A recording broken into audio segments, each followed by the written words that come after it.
Hello everyone, আজকে তোমাদের সঙ্গে শেয়ার করতে চলে এলাম একটা নতুন মিনি ব্লগ। যেদিন আমার বাপের বাড়ি অর্থাৎ গুড্ডুনের মামার বাড়ি যাওয়ার কথা ছিল, এদিনকে সকাল সকাল রেডি হয়েছিলাম।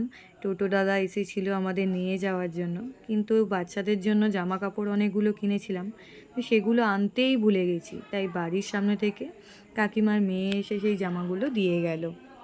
এখানে গুড্ডুন দেখো, টোটোতে বসতে ওর টোটো চাপতে খুব ভালো লাগে, সেই জন্য আমরা যখনই যাই টোটো করেই যাওয়ার চেষ্টা করি, কারণ ও একটু বাইরে দেখে দেখে যেতে খুব পছন্দ করে।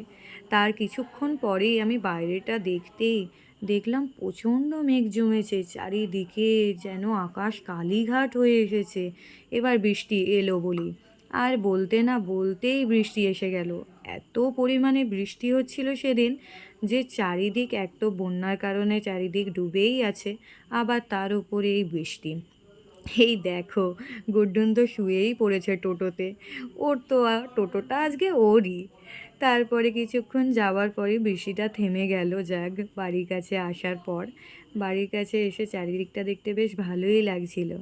বাড়িতে ঢুকতে না ঢুকতেই গুড্ডুনের নাচ শুরু হয়ে গেল।